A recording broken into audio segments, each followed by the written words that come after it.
Mobile سے movie بنانے کی کوشش کر رہے ہیں.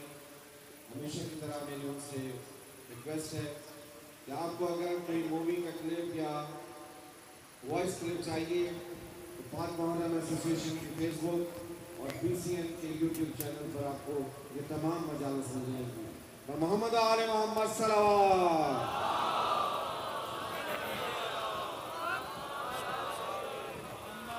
فاتحہ.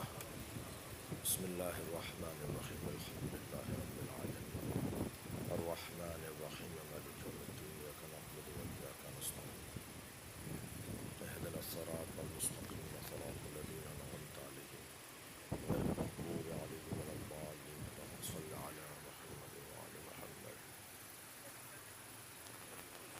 اعوذ باللہ من الشیطان الرجیم. بسم اللہ الرحمن الرحیم. الحمد للہ الذی لا یبلغ مدحته القائلون ولا يحصي نعماءه العادون ولا يعدي حقه المجتهدون الذي ليس لصفته حد محدود ولا نعت موجود ولا وقت معدود ولا أجل ممدود فطر الخلائق بقدرته ونشر الرياح برحمته.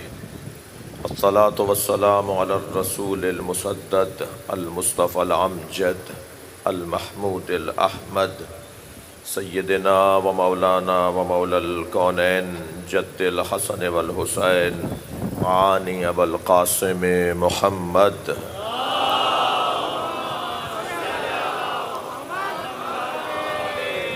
وآلہ الطیبین الطاہرین المعصومین الذین قال اللہ انما یرید اللہ لیذہب عنکم الرجس اہل البیت ویطہرکم تطہیرا.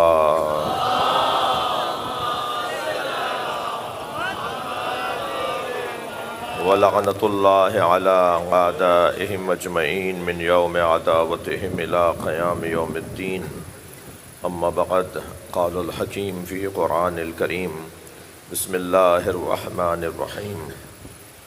فلا وربک لا یؤمنون حتی یحکموک فیما شجر بینہم ثم لا یجدوا فی انفسہم حرجا مما قضیت ویسلموا تسلیما.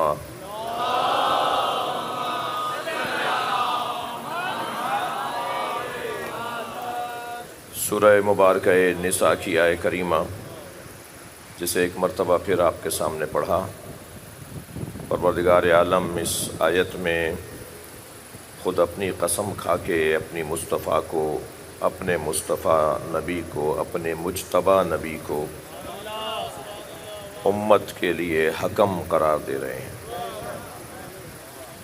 اللہ اپنے نبی سے کتنا پیار کرتا ہے، اللہ کا اپنے مصطفیٰ سے کتنا تعلق ہے، یہ بہت ہی حسین ایک باب ہے جو قرآنی باب بھی ہے اور جو انسانی قدر اور منزلت کا عنوان بھی ہے.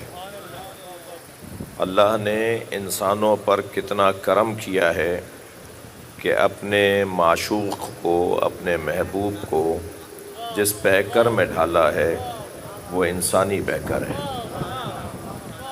یعنی مجھے اور آپ کو اپنی عزت محسوس کرنا ہوگی. ہم صاحب عزت ہیں اس لیے کہ نبی مکرم کو جس پیکر میں ڈھالا ہے وہ انسانی پیکر ہے. مگر بات یہیں تک رہتی تو اچھا تھا کہ ہم یہ سمجھتے کہ ہمیں اللہ نے یہ عزت دی ہے کہ نبی کو ہمارے پیکر میں ڈھالا ہے. ہم جب اپنی حدوں سے باہر نکلنے لگتے ہیں تو پھر کہنے لگتے ہیں کہ مصطفیٰ ہم جیسے ہیں، نبی ہم جیسے ہیں. نبی مکرم اللہ نے اس پوری کائنات کو جس کے صدقے میں بنایا ہے، جس کے تصدق میں بنایا ہے، وہ سرکار دو جہاں کی ذات ہے. یاد رہے کہ جتنا اچھا نبی یہ منبر بتا سکتا ہے اتنا شاید ہی کوئی بتا سکے.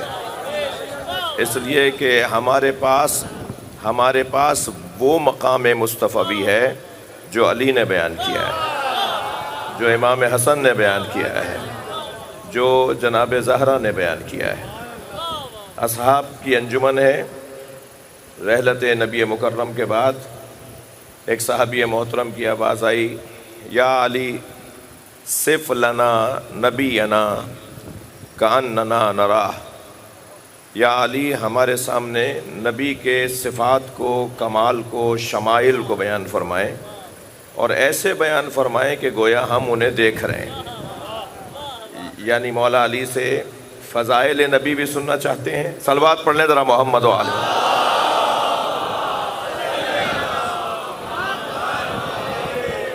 مولا علی سے فضائل نبی بھی سننا چاہتے ہیں اور مولا علی سے خطابت بھی چاہتے ہیں.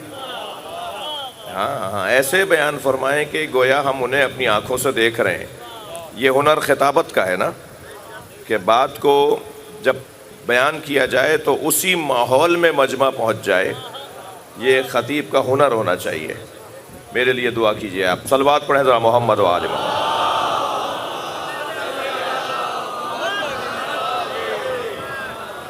میں ایک ابتدائی بیان سے گزر رہا ہوں اور آیہ کریمہ کی تفسیر کا عنوان ہے.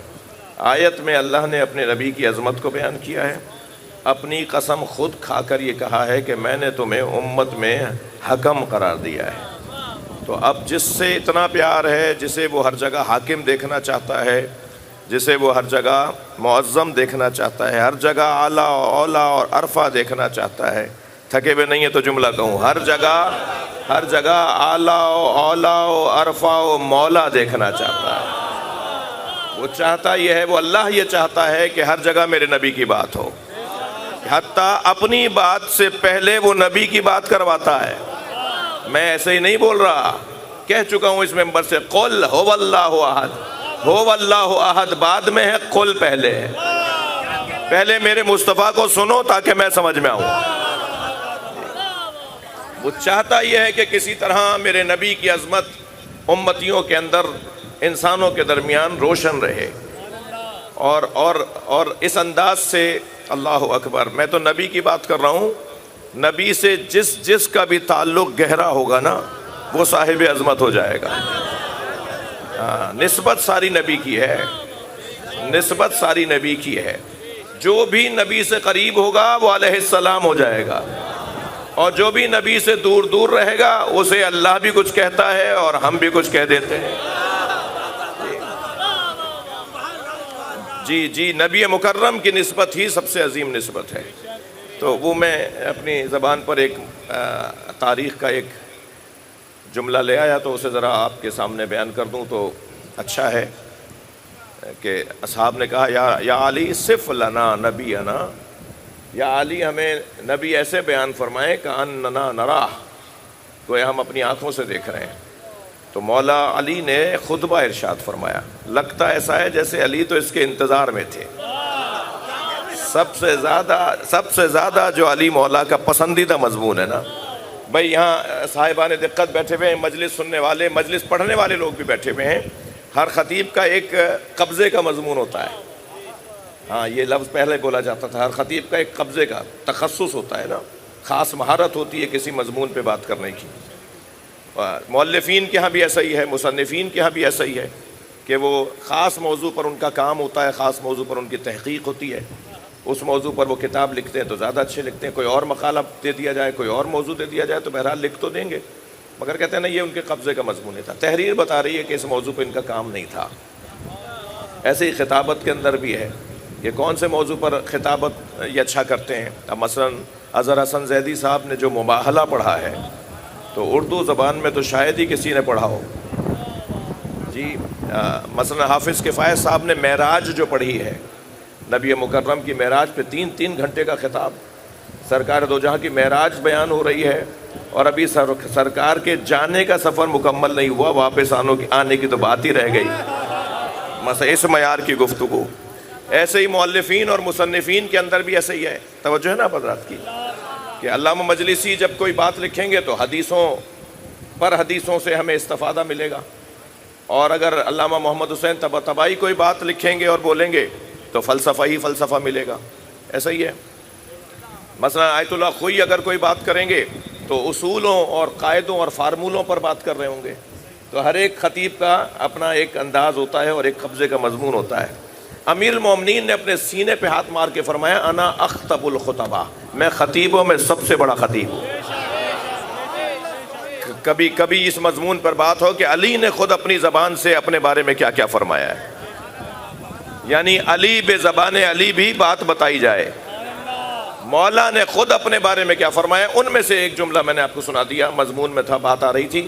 مولا فرماتے ہیں میں بہترین خطیب ہوں، میں ابلغ ترین خطیب ہوں، میں بہترین خطیب ہوں۔ علی وہ خطیب ہے کہ جو بولنے لگے، جب بولنے لگے تو سمندر کی روانی رک جائے،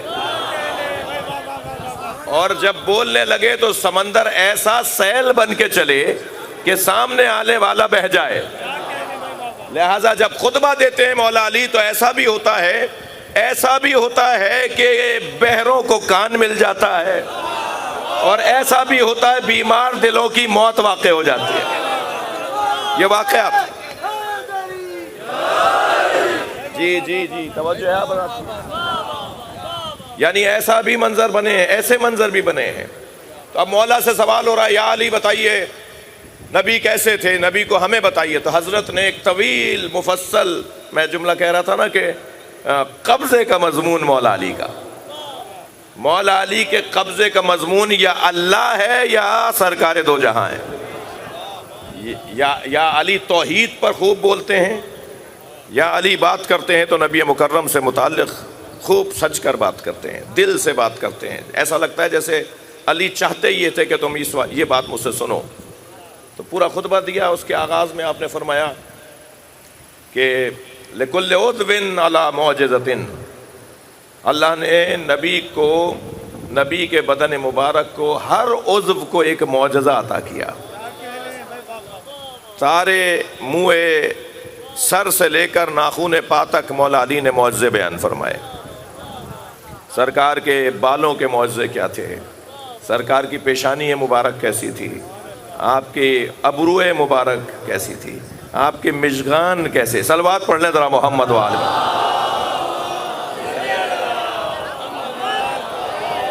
اس سے بلند صلوات پڑھ سکتے ہیں، بڑا مجمع ہے۔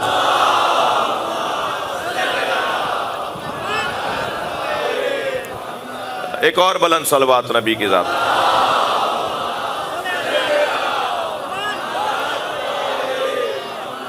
بات بہت روشن ہے۔ فرمایا ہر عضو کو اللہ نے معجزہ عطا فرمایا۔ سرکار کے آنکھوں کا معجزہ، سرکار کی بینی مبارک یعنی ناک کا معجزہ، لبوں کے معجزے، دندانوں کے معجزے، سرکار کے کان کا معجزہ۔ فرماتے ہیں لم یشم رائحۃ الکریہا، ناک کے معجزے مولا علی نے بیان فرمائے۔ فرمایا کبھی بھی بدبو نہیں سونگھتے تھے۔ مولا علی فرما رہے ہیں نبی مکرم کبھی بدبو نہیں سونگھتے تھے۔ بدبو نہیں آتی تھی اور ہے، بدبو نہ آنا یہ بدنی بیماری ہے، خوشبو نہ آنا یہ بدنی بیماری ہے۔ بدبو اور خوشبو نہیں آتی تھی، یہ بات نہیں ہو رہی، کوئی توہین نہ کرے۔ مولا علی فرما رہے ہیں آپ بدبو سونگھتے ہی نہیں تھے، یعنی آپ کو برائیاں پہنچتی نہیں تھیں، آپ تو اچھائیاں ہی اچھائیاں دیکھتے تھے۔ صلوات پڑھ لیں محمد و آل محمد۔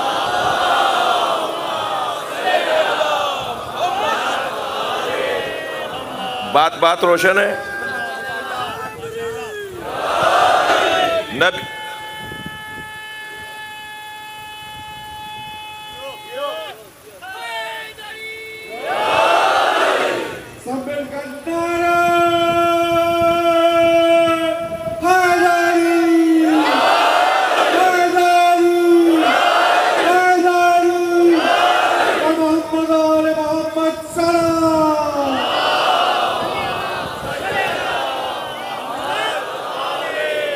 غلط فہمی نہ ہو، جو میں کہنا چاہ رہا تھا اللہ کرے وہی منتقل ہو میری بات روشن ہے، بات آگے بڑھے۔ آج یہ کر رہا تھا کہ اللہ کو اپنے حبیب سے بہت پیار ہے۔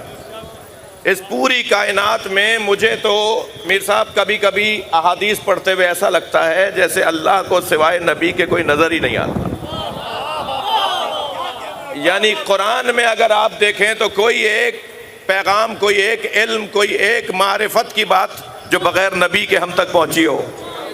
یہ قرآن جیسا علمی گہرا سمندر معرفت جو اللہ نے امت کو عطا کیا ہے وہ کس کے ذریعے عطا کیا ہے؟ یعنی آج ہمیں الف لام میم کا ترجمہ کرنا نہیں آ رہا. 1400 سال گزرنے کے بعد کاف ہا یا عین صاد کا ترجمہ امت نہیں کر پائی، اور شوق یہ ہے کہ یہ بولتے ہیں کہ نبی ہم جیسے تھے. نہیں عزیزو، پروردگار عالم نے نبی مکرم کو جو عظمت عطا کی ہے وہ عظمت سرکار دو جہاں کی کسی کو ایسی عظمت عطا نہیں کی. میں اگر میرا مجمع میرے ساتھ ہے تو ایک جملہ کہوں، جس علی کو اللہ نے علی بنایا ہے وہ بھی مصطفیٰ سے بنا ہے. ہاں، انا و علی من نور واحد. اللہ نے مجھ محمد کے نور کو جب ٹکڑا کیا تو ٹکڑے کا نام علی رکھ دیا. اس مضمون پر بات ہو، بڑی تسلی سے بات ہو. ہر ایک کا نور اللہ نے علیحدہ خلق کیا، لیکن علی مولا کے نور کو نبی کے نور سے جوڑ دیا. یہ اس میں بہت بڑے پیغام ہیں امت کے لیے. یعنی سیدہ کا نور علیحدہ بنایا ہے، حسنین کا نور علیحدہ بنایا ہے، خود نبی کا نور علیحدہ بنایا ہے، مگر نبی کے نور سے، یہ حدیث ہے نا، نبی کے نور کا ٹکڑا کیا تو علی نام دیا. یہ امت کو سمجھانا تھا کہ خلافت بلا فصل کیسے کہتے ہیں. صلوات پڑھ لیں محمد و آل محمد.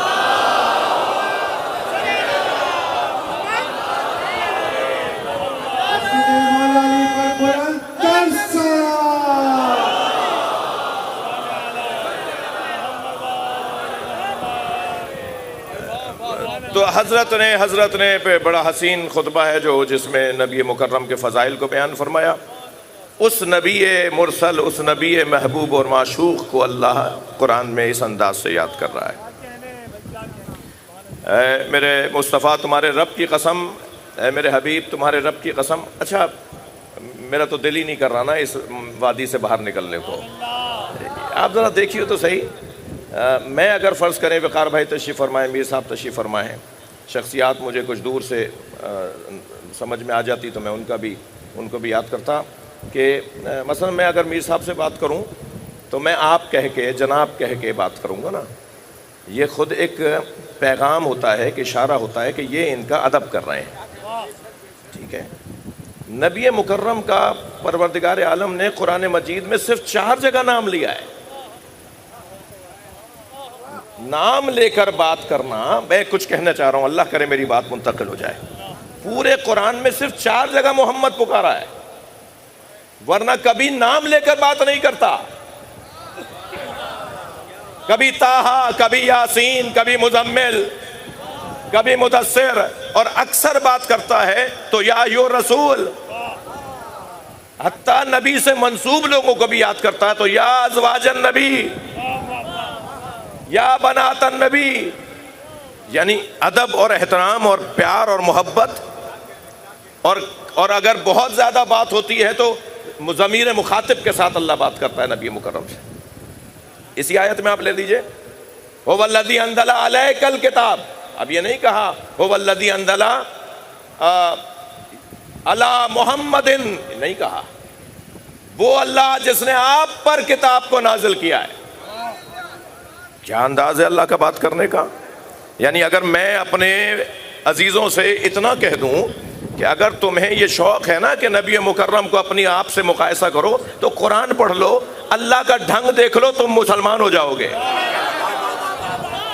اللہ نے اپنے نبی سے کیسے بات کی ہے، کم سے کم ایسی ہی بات کر لو. ہمیں تو اس سے زیادہ ادب اور احترام کرنا ہے نا. اللہ نے اچھا ساری امت سے وہ چاہتا ہے، اللہ اکبر، سارے مسلمانوں سے وہ چاہتا ہے، سارے مسلمانوں سے وہ چاہتا ہے کہ بستر چھوڑیں اور مصلی پر آ جائیں، عبادت کریں، عبادت کریں، عبادت کریں. مگر اپنے نبی کی عبادت پر اتنا مطمئن ہے کہ کہتا ہے کبھی بستر پہ بھی چلے جایا کرو. قم اللیل الا قلیلا. صلوات پڑھ لیں ذرا محمد و آل.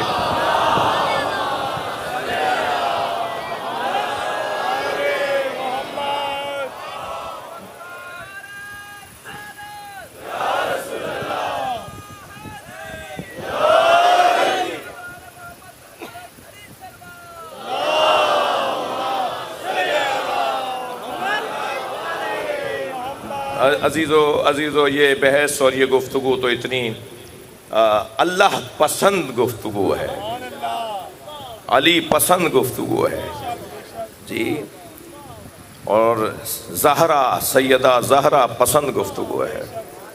جیسے نبی کی بات جناب زہرا کو اچھی لگتی ہے نا، ان کے بابا کی بات ہو رہی ہے نا، انسانی تقاضے، بشری تقاضے، کیونکہ یہ نوری بشر ہیں، یہ نوری بشر ہیں، ان کا اصالت اور ان کی جو ذات ہے وہ نور ہے، ہماری جو اصالت اور ذات ہے وہ خاک ہے، ہم خاکی بشر ہیں، وہ نوری بشر ہیں، ٹھیک ہے۔ تو یہ جو بشری تقاضے ہیں ان کے مطابق نبی مکرم کی گفتگو جتنی اللہ نے کی ہے، وہ جتنی جناب زہرا کو پسند ہوگی بے حیثیت بیٹی، بے حیثیت دختر، ایسے ہی حضرت ابو طالب کی گفتگو علی کو اچھی لگتی ہے۔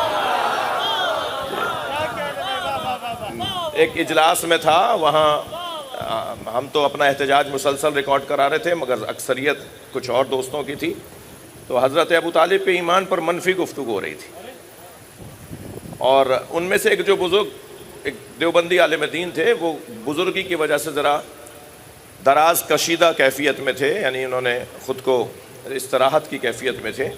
جب 2-3 جملے انہوں نے سن لیے حضرت ابو طالب کے، نہیں کلمہ نہیں پڑھا نہیں، تو اس وقت میں ان کے پاس ان کا عصا تھا، ڈنڈا تھا ان کے پاس، وہ انہوں نے زور سے زمین پہ مارتے ہوئے خود کو سیدھا کیا، خود کو سیدھے ہو کر بیٹھے اور کہنے لگے یہ جو تم باتیں کر رہے ہو نا، یہ جو تم باتیں کر رہے ہو، یہ نبی کو تکلیف پہنچا رہی ہیں،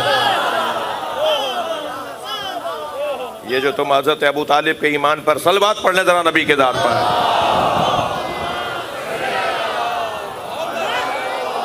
چلو سلام کرے اس کے آستانے کو، رسول پاک کے جس نے دیا زمانے کو، اور حضرت ابو طالب بولیں 10 صلوات۔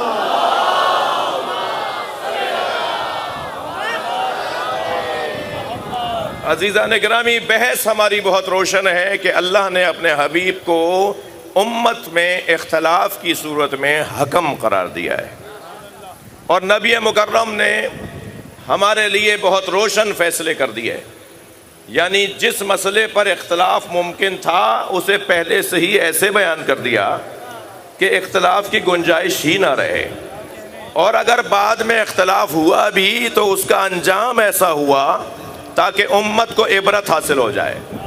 یعنی ساری زندگی، توجہ چاہوں گا اپنے مضمون پر بات کر رہا ہوں، ساری زندگی نبی نے یا اللہ سمجھایا یا علی، یا توحید سمجھائی یا ولایت مولا علی سمجھائی۔ کوئی ایسا دن نہیں تھا نبی کی زندگی میں، اس حیات طیبہ میں، جس دن مولا علی کی بات نہ کی ہو۔ اور پھر جب میرے مولا علی کی بات کرتے کرتے بات یہاں تک آئی کہ آواز آئی، بلغ ما انزل الیک من ربک، پہنچا دیجئے وہ بات جو آپ کی طرف آپ کے رب نے پہنچا دی ہے۔ سرکار نے غدیر کے میدان میں اعلان کر دیا، من کنت مولا فہذا علی مولا، ان یبلغ الشاہد الغائب والوالد الولد الى یوم القیامہ۔ میں تم سارے مجمع سے مخاطب ہو کر کہہ رہا ہوں، تم نے جو یہ میرے ہاتھوں پر علی کو دیکھا ہے، میری زبان سے علی کو سنا ہے۔ صرف بولا نہیں نبی نے، علی دکھائے بھی ہیں۔ جو انسان اتنا حضرت ہو کہ وہ جعلی اللہ بنا سکتا ہو، وہ تو پھر کوئی اور بھی بنا سکتا تھا، نہیں، یہ علی اپنے ہاتھوں پہ اٹھا کے دکھایا، یہ علی، جیسے میں تمہارا مولا ایسے یہ علی مولا، اور یہ کہہ کر فرمایا کہ ہر شاہد پر لازم ہے کہ وہ غائب تک پیغام پہنچائے۔ یعنی میں نے غدیر میں علی کو مولا کہا ہے، تم گھر گھر میں علی کو مولا کہو۔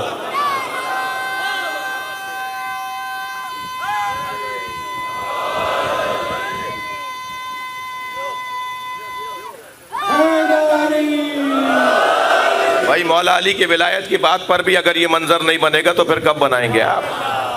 پتہ نہیں کہاں تک بات جا رہی ہے، صلوات پڑھ لیں نبی کی ذات پر۔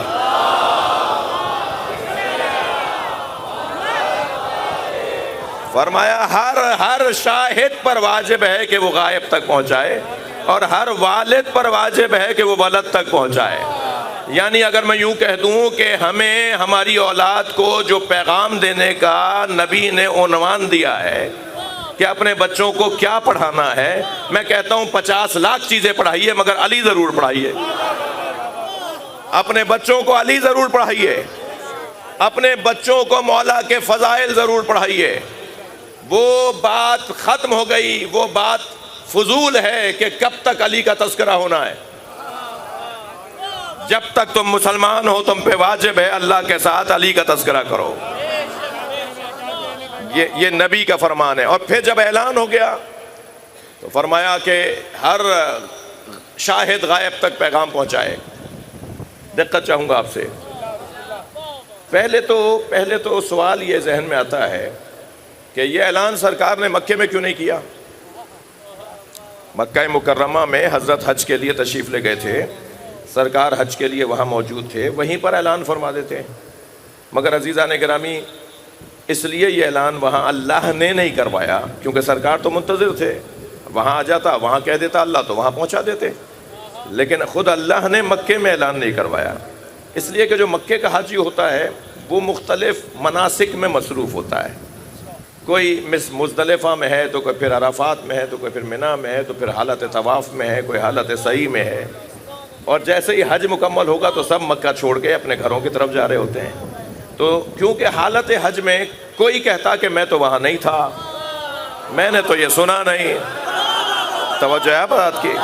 تو اب ایسی جگہ چاہیے جہاں سارے لوگ جمع ہو چکے ہوں، اور سرزمین بھی ایسی ہو کہ جہاں کے بعد پھر سب متفرق ہوں گے، تو پھر یہ بھی نہ کہا جائے کہ اگر اس سے پہلے کہہ دیا ہوتا تو ہم نے سن لیا ہوتا۔ تو ایسے میدان کا انتخاب کیا کہ جہاں کے بعد سب کو متفرق ہونا تھا، اور سب نے لکھا ہے، تاریخ تو شیعہ سنی تھوڑی ہوتی ہے، سب تاریخ دانوں نے لکھا ہے کہ کچھ لوگ آگے چلے گئے تھے تو حضرت نے فرمایا کہ جو آگے چلے گئے انہیں واپس بلاؤ۔ بھئی آپ کی سنی ہوئی باتیں ہیں ذرا مگر لہجہ میرا ہے۔ حضرت نے فرمایا جو آگے چلے گئے انہیں واپس بلاؤ، جو پیچھے رہ گئے ان کا انتظار کرو۔ میں تو خود سوچتا ہوں یہ کیسے مسلمان تھے جو نبی سے آگے چلے گئے تھے۔ مجھے حضور اپنے ہی 2 مصرے یاد آ گئے، کبھی کبھی شعر کہہ لیتا ہوں، تک بندی کر لیتا ہوں۔ میرے والد بھی، میرے دادا بھی شاعر تھے، اور یہ ادب کا تعلق اس گھرانے کا پرانا ہے۔ ابھی اسی سال غدیر کے موقع پہ ایک مصرے پر کچھ کہنے کی توفیق ہوئی تھی، تو 2 مصرے مجھے یاد آ رہے ہیں کہ یوں بھی نبی کے آگے چلے حج گزار لوگ۔ تھوڑی توجہ بڑھائیے، شعر ایسے نہیں سنتے۔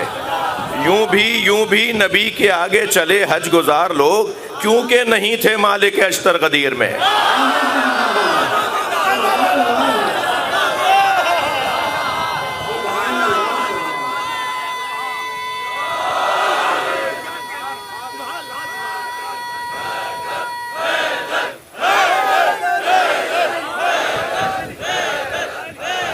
مل کر صلوات نبی اور آل نبی پر۔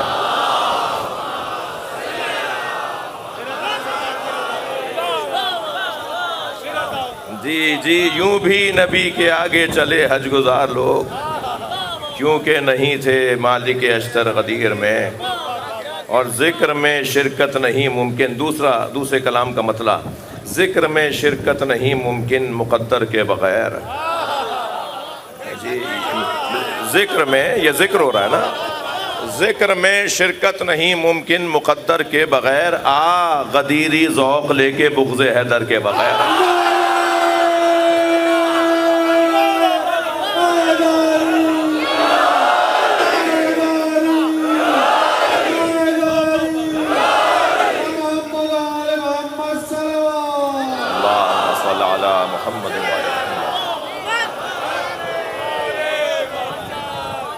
فرمایا جو آگے چلے گئے انہیں واپس بلاؤ، اور جو پیچھے رہ گئے ان کا انتظار کرو۔ تو صحابی محترم نے پوچھا یا رسول اللہ کیا کہہ کر بلاؤں؟ فرمایا کہو حیا علی خیر العمل۔ اللہ کے نبی کے نزدیک بہترین عمل ولایت علی ہے۔ بڑی عنایت آپ کی توجہات ہیں۔ اگر علی مولا کی ولایت ہے تو نماز کی قیمت بڑھے گی، اگر مولا علی کی ولایت ہے تو روزے کی قیمت بنے گی، یہ ساری عبادتیں تلتی ہیں ایک ترازو میں جسے ولایت علی کہا جاتا ہے. ہاں یہ میں نہیں کہہ رہا، ائمہ نے کہا ہے ائمہ کے لیے. السلام علیکم یا موازین الاعمال، سلام ہو اس گھرانے پر جو اعمال تولنے کا ذریعہ ہے. یہ جتنا بڑا مجمع بیٹھا ہے سب کی نمازیں مختلف ہیں، سب کے روزے، میری مراد یہ نہیں ہے، سب ہاتھ کھولنے والوں کی نمازیں مختلف ہیں، سب سجدگاہ رکھ کر نماز پڑھنے والوں کی نمازیں بھی مختلف ہیں، سب کی نمازیں مختلف ہیں. جتنا مجمع ہے، جتنے لوگ مجھے سن رہے ہیں، ہر ایک کی نماز کسی کی نماز کی طرح نہیں ہے. اس کی وجہ کیا ہے؟ اس کی وجہ یہ کہ جس کے دل میں جتنا علی ہے اتنا ہی اس کی نماز کی قیمت اور وزن بڑھتا چلا جاتا ہے. اب اگر مجھے اپنی قیمت بڑھانی ہے، اپنی عبادتوں کا وزن بڑھانا ہے، تو معرفت مولا علی کو بڑھانا ہوگا. اللہ اس دعا کو قبول فرمائے بلند صلوات پڑھ کر.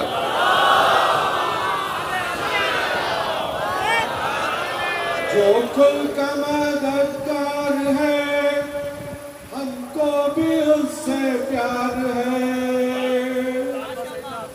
وہ حیدر کرار ہے، بولنا علی، نعرہ علی، نعرہ علی، محمد آل محمد صلوات.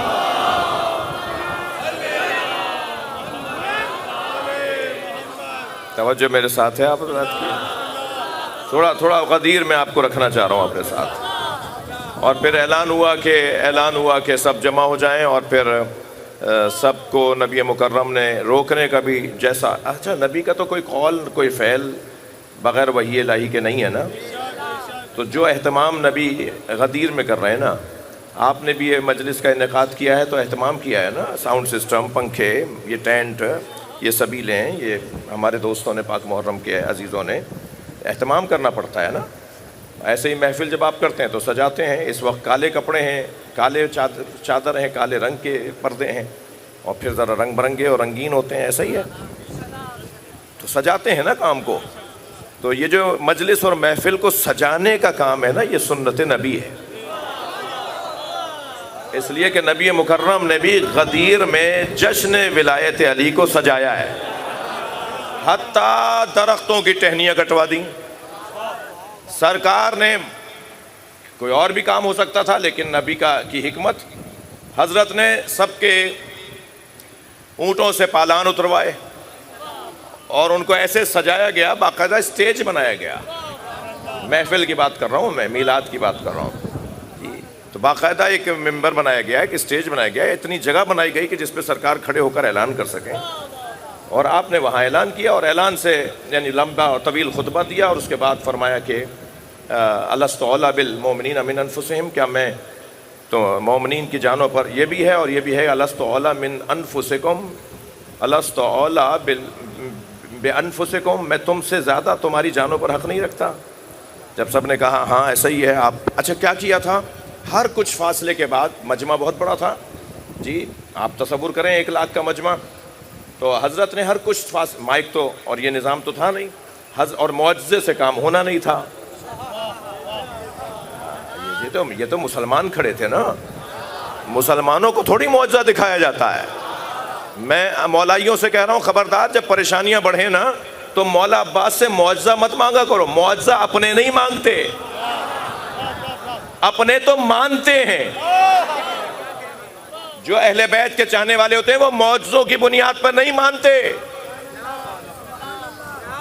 بات میری جا رہی ہے یا نہیں؟ چاہنے والا معجزہ نہیں مانگتا، معجزہ تو مانتا ہی وہ ہے کہ جو نہیں مانتا. تو یہ تو مجمع سارا مسلمانوں کا تھا، معجزے سے تو نبی کو خطبہ دینا نہیں تھا. آپ چاہتے تو آپ کی آواز، ہم نبی کی بات کر رہے ہیں، ہم تو نبی کی بات کر رہے ہیں. حضرت موسیٰ جب صفاتی تجلی دیکھ کر آئے تھے کوہ طور پر، جسے علامہ اقبال کہتے ہیں کہ موسیٰ بے یک، موسیٰ زے ہوش رفت بے یک تجلی صفات. موسیٰ علیہ السلام بے ہوش ہو گئے تھے ایک تجلی پر. تو عین ذات می بینی ہو می تبسمی، تو اللہ کا دیدار کر کے آ گیا تب بھی مسکراتا رہا. ہم اس نبی کی بات کر رہے ہیں نا. وہ چاہتے تو اللہ ان کی آواز کو کئی برابر کر دیتا، لیکن بات تو کچھ اور، مطلب تو کچھ اور تھا، چاہتے تو کچھ اور تھے. آپ نے ہر کچھ فاصلے پر ایک بندہ، ایک صحابی محترم کھڑا کیا ہوا تھا، اس تک نبی کی بات جاتی تھی، وہ پھر بولتا تھا، پھر آگے والا بولتا تھا، پھر آگے والا بولتا تھا. آپ سمجھ میں آ رہا ہے اتنا طویل خطبہ کیوں ہوا تھا؟ یہ باقاعدہ اہتمام ہو رہا ہے کہ دور تک بات جائے اور بات بار بار تکرار ہو. اور جب آپ نے اعلان کر دیا تکرار کے بار بار بات بار بار ہوتی رہی، تو پھر ایک مرتبہ اس مجمع میں سے ایک شخص کھڑا ہوا اور اس نے کھڑے ہو کر کہا کہ یہ بات آپ نے اپنی طرف سے کی ہے، اپنے بھائی کو ہمارے اوپر مسلط کر دیا، یا یہ آپ نے اللہ کی طرف سے کی ہے؟ اچھا یہ کیا اسے پتہ نہیں تھا کہ وما ينطق عن الهوى ان هو الا وحی یوحی، یہ تو بولتے ہی نہیں ہیں مگر بولتے ہیں تو وہی بولتے ہیں جو وحی آتی ہے. جی کیا پتہ نہیں تھا اسے؟ وہ مسلمان نہیں تھا. حارث ابن نعمان فہری جو حج کر کے لوٹ رہا تھا، مسلمان تھا بھائی، نبی کے ساتھ کھڑا ہوا تھا. کیا اسے پتہ نہیں تھا کہ میں کیا کہہ رہا ہوں؟ نہیں، بات یہ نہیں ہے. بات یہ ہے کہ وہ جو کہہ رہا تھا نا، وہ اپنے دل سے کہہ رہا تھا. ایک فکر میں آپ کی طرف آپ کی توجہ چاہوں گا. نجدیت 100 سال پہلے ظاہر ہوئی ہے، سوچ تو نبی کے زمانے کی ہے کہ یہ کبھی اپنی طرف سے بات کرتے ہیں، کبھی اللہ کی طرف سے بات کرتے ہیں. یہ ہمیشہ رسالت کی کیفیت میں نہیں ہوتے. یہ ابھی 100 سال پہلے نجدیت نے اعلان کیا تھا، اور 1400 سال پہلے حارث ابن نعمان فہری نے بولا تھا کہ یہ جو بات آپ کر رہے ہیں، آپ نے علی کو مولا بنا دیا، یا آپ نے اپنی طرف سے کیا ہے یا اللہ کی طرف سے. یہ سوچ بتا رہی ہے کہ نجدیت آج کی نہیں ہے، اور اللہ کا جواب بھی بتا رہا ہے کہ نجدیت کی کوئی گنجائش نہیں ہے.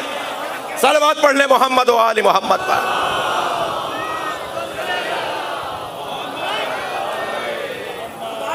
توجہ ہے؟ کہنے لگا آپ نے اپنی طرف سے کہا ہے یا اللہ؟ نبی نے فرمایا میں تو کوئی بات ایسی نہیں ہے کہ جو اپنی طرف سے کرتا ہوں، میں تو ہر بات اللہ کی طرف سے کہتا ہوں. تو پھر کہنے لگا اچھا اگر ہر بات آپ اللہ کی طرف سے کہتے ہیں اور یہ بات بھی آپ نے، یعنی علی کو مولا بھی آپ نے اللہ کی طرف سے ہی بنایا ہے، تو پھر اللہ سے کہیے کہ مجھ پہ عذاب آئے اور مجھے وہ عذاب مار ڈالے. مجھے تو نہیں ملا کہ نبی نے بد دعا کی ہو. رحمت للعالمین کا کام تو بد دعا کرنا ہے ہی نہیں. جی علی کے دشمنوں کو بد دعا کی ضرورت نہیں ہے. آپ ذرا دیکھیے، یہ کہہ کر چلا، نبی پر اعتراض کر کے پورے مجمع کا ماحول خراب کر دیا اس نے. 1.25 لاکھ لوگوں کا ماحول اس نے خراب کیا یہ جملہ کہہ کر. اور ایک مرتبہ چل کر اس نے اپنی اونٹنی کو لیا، اس پر بیٹھا، اور ابھی گزر رہا تھا اسی میدان سے، یعنی ابھی میدان میں تھا اور میدان سے نکل رہا تھا کہ آسمان سے کنکر اس کے سر پر آ کے لگا. جس کنکر نے اس کے بدن کو چیرا، اونٹنی کی کمر کو توڑا.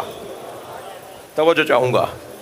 اونٹنی کی کمر کو توڑا، اس کو چیرا، اونٹنی کی کمر کو توڑا.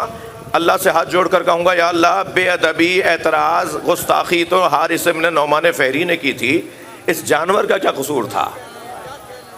جی وہ جو شام کے دربار میں امام حسن سے بدتمیزی کر رہا تھا اور امام نے معجزہ دکھایا تھا، اسے مرد کو عورت بنا دیا تھا. جی ہاں ایک واقعہ ہے، اب کسی اور موقع پہ تفصیل سے عرض کروں گا. وہ جب اس کی جنس بدل گئی تو جب وہ جانے لگا تو مولا حسن نے فرمایا جو تیری زوجہ تھی وہ اب تیرا شوہر ہو گئی ہے. تو مولا بے ادبی تو اس نے کی تھی، اس عورت کا کیا قصور ہے؟ مولا بے ادبی تو حارث نے کی تھی، اس اونٹنی کا کیا قصور ہے؟ عزیزوں میں کوئی 10 مثالیں ایسی ڈھونڈ سکتا ہوں کہ غلطی کسی اور کی ہے، خمیازہ کسی اور کو لینا پڑ رہا ہے. میں 10 مثالیں دے سکتا ہوں. ان ساری 10 مثالوں کا ایک علت اور ایک جواب دے دیتا ہوں. خبردار، ہر ہاتھ ملانے والا دوست نہیں ہوتا. اپنی صحبتوں کو درست کرو ورنہ عذاب تم پہ بھی آئے گا. صلوات پڑھ لیں محمد و آل محمد پر.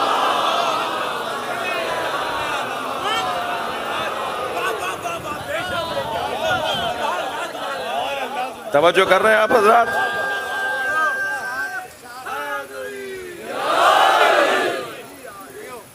حارث ابن نعمان فہری پر عذاب آ گیا. جی توجہ ہے میرے محترم مجمع کی. بحث بڑی حسین ہے اور اس میں کچھ دیر اور رکنا چاہیے تھا. بس ایک جملہ کہتا ہوا آگے بڑھوں کہ خانہ کعبہ کو ڈھانے کے لیے جب ہاتھیوں کا لشکر آیا تھا ان پر بھی عذاب آیا تھا. تو اللہ کا یہ پرانا طریقہ ہے، یا بیت کے دشمنوں پر عذاب آتا ہے یا اہل بیت کے دشمنوں پر عذاب آتا ہے. اور یہاں ماجرا اور ماحول بڑا حسین، اور غدیر کے میدان میں مولا نبی نے مولا علی کی ولایت اور امامت کو امت تک پہنچا دیا اور کہہ گئے کہ اب ہر والد پر واجب ہے کہ اپنے ولد کو علی سمجھائے. ہر شاہد پر واجب ہے، یعنی وہ سارے 1 لاکھ سے زیادہ راوی بنائے نبی نے. اگر کثرت سے روایت کی جائے تو اسے تواتر کہا جاتا ہے. 1 لاکھ سے زیادہ لوگ راوی بن گئے. اور پھر مجھے کسی اور موقع پر بولنے دیجئے کہ بولوں کہ اس میدان میں صحابہ کرام نے جشن کیسا منایا. باقاعدہ جشن ہوا ہے بھائی، قصیدہ خوانیاں ہوئی ہیں، نعرے لگے ہیں. یہ نبی مکرم نے خوب مولا علی کے ولایت کو سجا کر پیش کیا ہے، اور جیسا اللہ چاہتا تھا ایسا ہی نبی نے علی پہنچائے.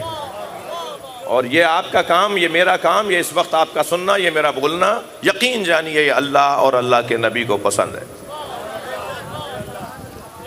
جتنا ہم مقام اور عظمت اہل بیت کو بیان کریں گے اتنا اللہ کی پسند کو، اللہ کی مرضی کو حاصل کریں گے. فضائل جس کے زیادہ ہوں مصائب اسی کے زیادہ ہوتے ہیں، اس لیے کہ فضیلتوں کا مصیبتوں کے ساتھ بڑا گہرا تعلق ہے. ان کے فضائل بھی سب سے زیادہ، ان کے مصائب بھی سب سے زیادہ. آج 5 محرم ہے، نسبتاً موسم بھی الحمدللہ اللہ ہم پر کرم کر رہا ہے، اور پرسے کی خاص طور پر اہل بیت کی پرسے کے ایام خاص طور پر 5 محرم سے ہمارے ہاں شمار کیے جاتے ہیں. 4 محرم تک اصحاب کا تذکرہ ہوتا ہے، اور 5 محرم سے حضرت ابو طالب کے بچوں کا تذکرہ ہوتا ہے.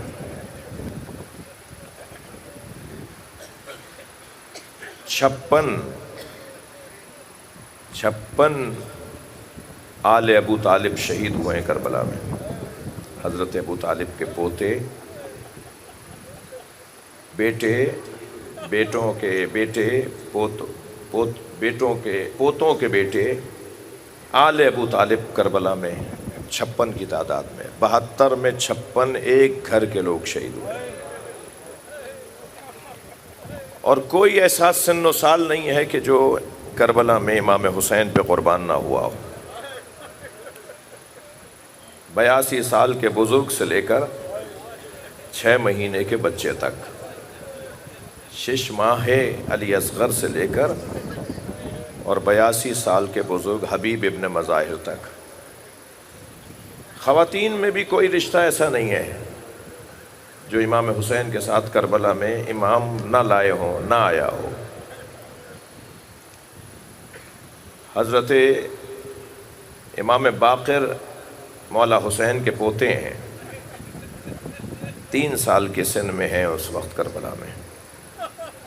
جب امام سجاد کی شہادت ہونے لگی نا تو پوچھا تھا، بیٹا محمد باقر بتاؤ کربلا میں تم کتنے برس کے تھے؟ فرمایا بابا میں 3 سال کا تھا. کہا تمہیں کچھ یاد ہے؟ کہا بابا مجھے سب یاد ہے. اپنے بچوں کو ضرور لایا کریں مجلس میں، ماتم میں، جلوس میں، علم اٹھاتے ہوئے کچھ دیر کے لیے علم اس کے ہاتھ میں ضرور دیا کریں. اس کے بڑے دور تک نتیجے ہیں. جی بابا مجھے سب یاد ہے. اب آخری وقت ہے، امام سجاد کی شہادت ہو رہی ہے، زہر حضرت کو مل چکا ہے، کچھ ہی دیر کے بعد امام اس دنیا سے رخصت ہو جائیں گے۔ امام محمد باقر نے کربلا بیان کرنا شروع کی۔ بابا فرمایا بتاؤ تم نے کیا دیکھا تھا؟ بابا میں نے دیکھا دادا حسین چچا علی اکبر کا لاشا لے کر آئے۔ بابا میں نے دیکھا دادا حسین چچا قاسم کا لاشا لے کر آئے۔ اجرکم اللہ۔ ایک ایک مصائب امام باقر نے بیان فرمائے، اور پھر ایک مرتبہ فرمایا جس جملے پر امام سجاد کی روح پرواز کر گئی، سنیں گے وہ جملہ؟ فرمایا بابا میں نے دیکھا دادی زینب کے سر سے چادر اتر۔ اجرکم اللہ، اجرکم اللہ۔ حق ہے ایسے ہی بلند آواز سے رونے کا، جو جہاں بیٹھا ہے اپنی آواز کو آزاد کرے، تکلف کر کے نہ روئیں۔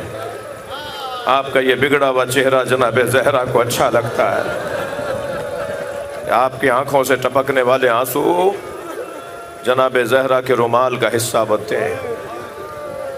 اجرکم اللہ۔ کربلا میں کم سن بچے بھی بہت ہیں۔ حضرت سکینہ 4 سال کی ہیں کربلا میں۔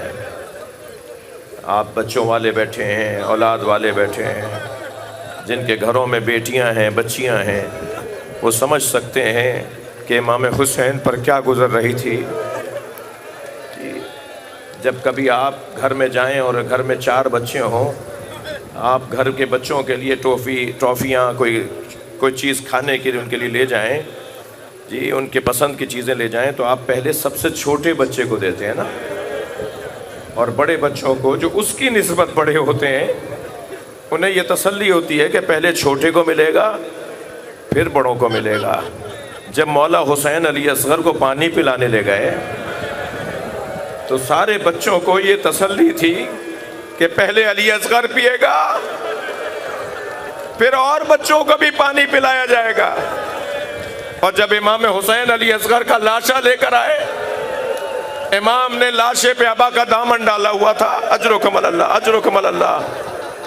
امام نے بچے کے لاشے پر ابا کا دامن ڈالا ہوا تھا، ابا ڈالی ہوئی تھی، اور جو بچہ کچھ دیر پہلے تک تڑپ رہا تھا وہ چین سے سو رہا تھا۔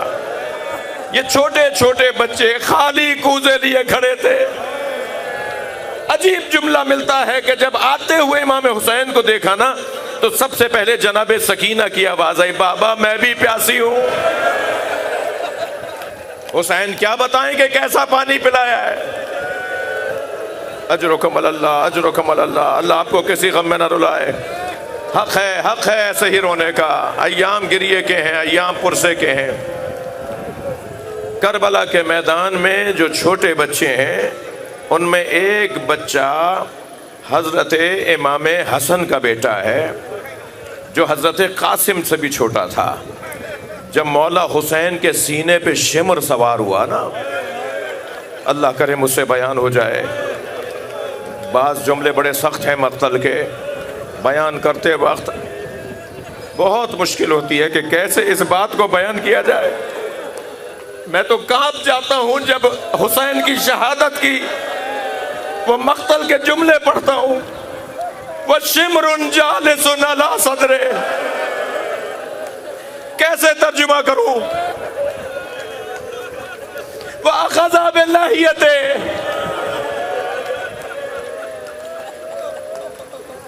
جب یہ ظالم امام حسین کے وجود مبارک پر گویا قرآن پہ پیر رکھ رہا تھا، گویا یہ قرآن پہ پیر رکھ رہا تھا، اس وقت میں خیموں سے ایک بچہ دوڑتا ہوا نکلا اور یہ کہتا ہوا نکلا، میرے چچا کو چھوڑو۔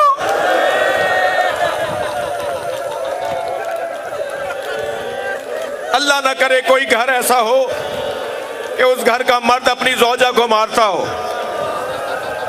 اللہ نہ کرے کوئی ایسا اہل بیت کا چاہنے والا ہو جو اپنی زوجہ کو مارتا ہو، لیکن جن گھروں میں مرد ہاتھ اٹھاتے ہیں نا عورتوں پر، اور ان گھروں میں چھوٹے چھوٹے بچے ہوتے ہیں، تو جب گھر کا مرد کسی عورت پہ ہاتھ اٹھا رہا ہوتا ہے تو بچے ماں سے لپٹ جاتے ہیں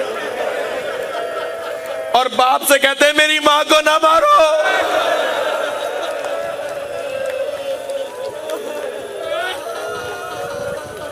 رو رہے ہیں نا آپ؟ مدینے کی ایک گلی سے امام حسن نہیں گزرتے تھے. مدینے میں ایک ایسی گلی تھی جس سے امام حسن نہیں گزرتے تھے. کسی نے پوچھا مولا جب یہ گلی آتی ہے آپ رستہ بدل لیتے ہیں؟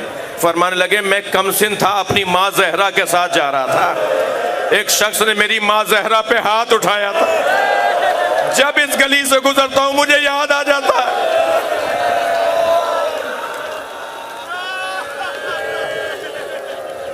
اجرکم اللہ, اجرکم اللہ. اللہ آپ کو کوئی غم نہ دے سوائے غم اہل بیت میں, ہمیں رونے رلانے والوں میں قرار دے. کربلا کے میدان میں 2 بچے اور ہیں, ایک کا نام اون, ایک کا نام محمد, اور یہ دونوں شہزادے جناب زینب کے بچے ہیں. ساری رات بچوں کو بتاتی رہیں کل ماموں پر جان کیسے قربان کرنی ہے. تم کیوں کہو کہ شیر خدا کے ولی کے ہیں, فوجیں پکار اٹھیں کہ نواسے علی کے ہیں. جب میدان میں جاؤ نا تو نقابے لگا لینا, تمہاری تلوار کی کاٹ بتائے گی کہ حیدر کرار کے نواسے آئے. اور دیکھو کہیں ایسا نہ ہو علی اکبر مار دیے جائیں, قاسم شہید ہو جائیں اور تم زندہ رہ جاؤ. میرے بچوں سب سے پہلے بھائی کے بچوں پر بہن کے بچے قربان ہوں گے. دونوں شہزادوں کو تیار کیا. امام حسین نے اور حضرت عباس نے اپنے ہاتھوں سے بچوں کو گھوڑوں پر بٹھایا.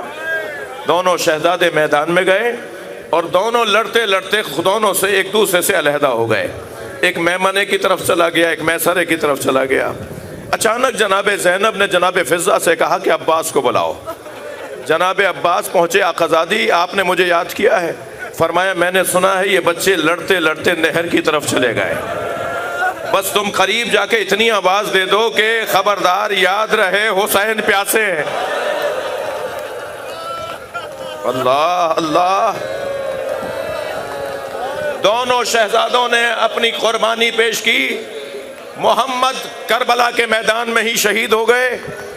اون میں دم تھا جب لاشیں اٹھا کر لائے. ایک لاشا حضرت عباس نے اٹھایا, ایک لاشا امام حسین نے اٹھایا.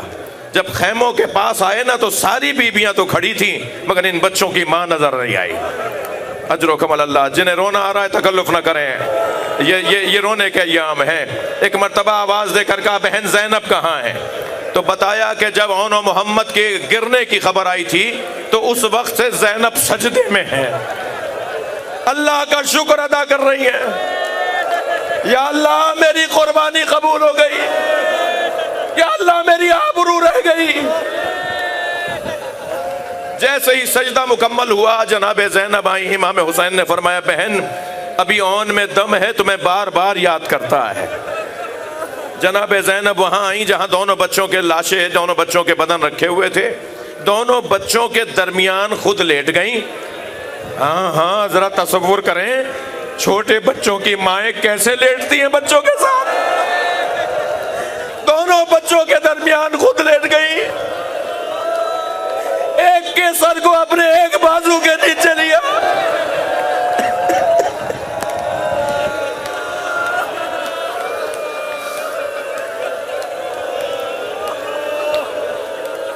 آخری مرتبہ میرے ساتھ سو لو.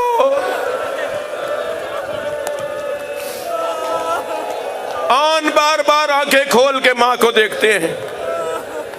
جناب زینب نے پیشانی کا بوسہ دیا تو آنکھ کھولی اور بس کانپتی ہوئی آواز میں ایک جملہ کہا, اور جملہ یہ تھا اماں جب مدینے جائیے گا بابا کو ہمارا سلام کہیے گا اور کہیے گا بچوں نے وفاداری ادا کر دی. اللہ لعنت اللہ علی القوم الظالمین.